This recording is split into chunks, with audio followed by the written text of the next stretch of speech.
դա մեծ աղետի պատճառ կդառնա։ Եվ որը խիստ վտանգավոր է եւ կարող է նույնիսկ այդ ճանապարհով լուծել հանրապետության լինել չլինելու հարցը։ Հրաժարվել այդ աղբից։ Մենք այստեղ էլեկտրոէներգիայի սող չենք։ Հայաստանի ատոմակայանի կանաչ ընդդիմությունը հատկապես ակտիվացավ 88-ի երկրաշարժից հետո։ Հենց խորհրդային Հայաստանից հնչեցին առաջին էկո-քաղաքական հովերը։ 87 նոյեմբերին բնապահպանների թիրախում Նաիրիտներ, փոքր քիմիան մեծ հրեշ է կարգախոսով։ Մեկ տարի անց հրեշների ցուցակին ավելացրին երկրի ատոմային գիգանտին։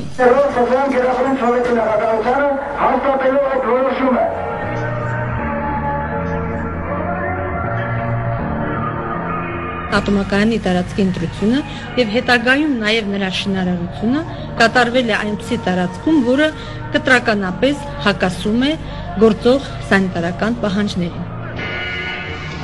Հայաստանում մոլեգնեց ատոմակայանի մոտալուտ պայթյունի մասին անվերջանալի սերիալ։ Կանաչների սցենարով հրաբուխի խառնարանից լավան դուրս էր ժայթքելու։ Ցնցելու էր երկրակեղևը։ Հայաստան իր 4 հարևանների եւ 6 բարեկամ ժողովուրդների հետ լավագույն դեպքում տալու էր անձեռուոտ սերունդ։ Ես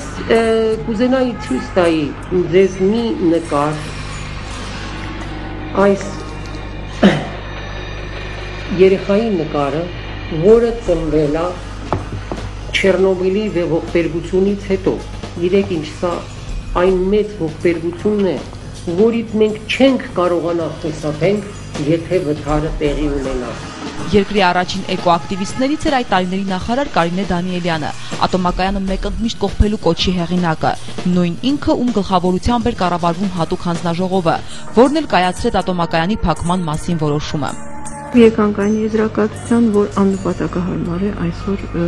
գումարներ ներդնել եւ վերագործարկել ատոմակայանը։ Հայաստանի Կոմկուսի կենտկոմը ստացավ 24 գիտնականների ստորագրությամբ դիմում, ուր հարցականի տակ էր դրվում ատոմակայանի նպատակահարմարությունն Արարատյան դաշտավայրում։ ԽՍՀՄ կառավարության հատուկ որոշումը չուշացավ, 880 կՎտ հզորությամբ ատոմակայանի ծուխը մարեց։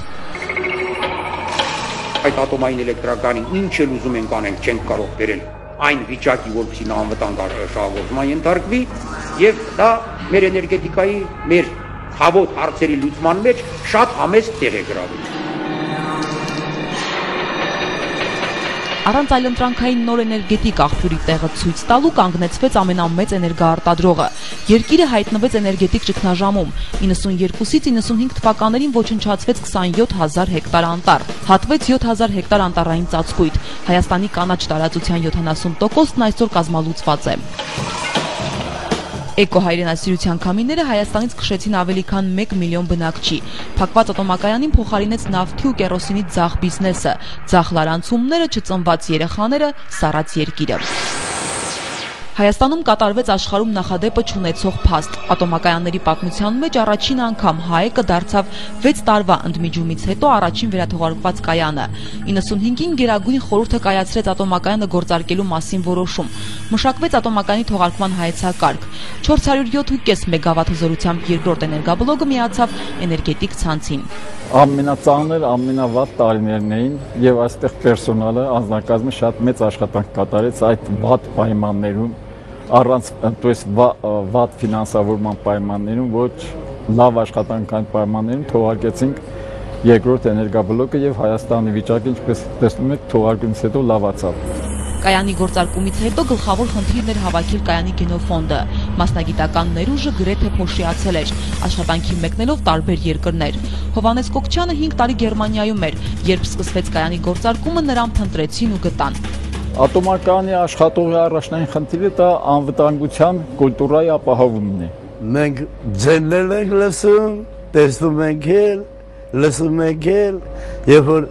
վթարալում Անենց է գոռում, որտեղ ես կլսես։ Ձայնը կլսեն նաև Մագատեում, ու միանգամից ոտքի կկանգնեն։ Ատոմակայանի ամեն մի քայլը նրանց հսկողության տակ է։ Կազմակերպության վերջին հաշվետվությունն արձանագրել է. ատոմակայանը սեյսմիկ առումով անվտանգ է։ Այստեղով նույնիսկ անցել են թուրքերը, համոզված, որ տարածաշրջանը գոնե այստեղից ցնցվելու հիմքեր չունի։ Մագատեն շահագործման վերջնաժամկետ է սահմանել 2016 թվականը։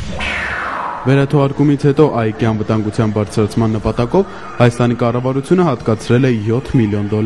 Ռուսաստանը տրամադրել է 240 միլիոն ռուբլի։ Ընդհանուր հաշվով վերագործարկումից հետո ներդրվել է $90 միլիոն։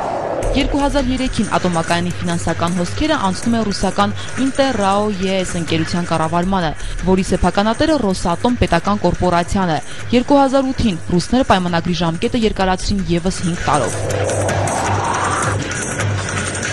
Մեծամորի ատոմակայանը յուրօրինակ պետություն է 1700 բնակչի համար։ Նրանց իրավունք պարտավորությունները վավերացված են մի առանձին սահմանադրությամբ, ինչը երբեք չի խախտվում։ Այստեղ լավ գիտեն, որ ցանկացած խախտում դուրս է զուտ աշխատանքային կարգապահության շրջանակից։ Հյուրին ցույց են տալիս իր տեղը, երբեք թույլ չեն տա եկվորին ձեռքը տանել իրենց պետության անվտանգության համակարգին։ Այս պրիբորը պլոմբած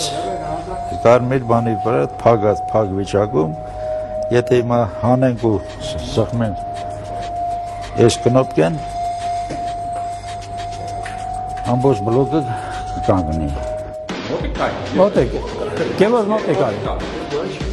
Այստեղ նախ ապագա ինժեներների վախերն են չեզոքացնում, պետության փոքր մոդելն է մակետը, ապագա էներգետիկներին վարժեցնում են ատոմակայանի վետերանները։ Ատոմակայանի սիրտը գտնվում է շենքի ներսում եւ դա ատոմային ռեակտորն է։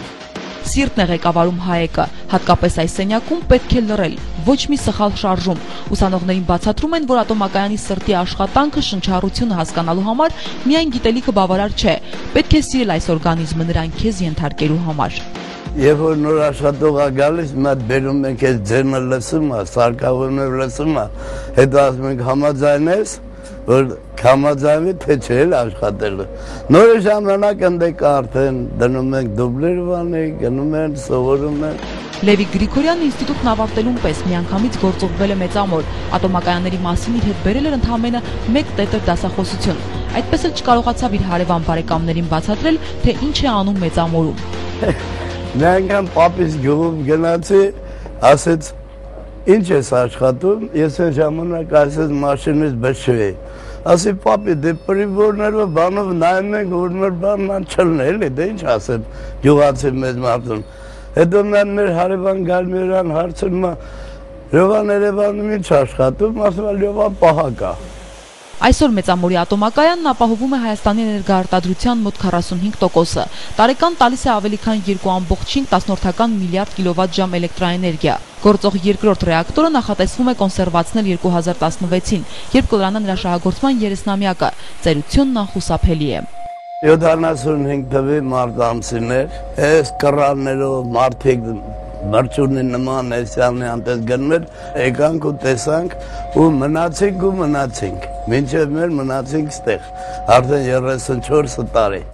3-2-1 ինժեներներից մեկը սեղմեց կարմիր կոճակը և 880 մեգավատ հզորության պատոմակայանը միացավ Հանրապետության էներգացանցին, հնչեց խորհրդային օրհներգը։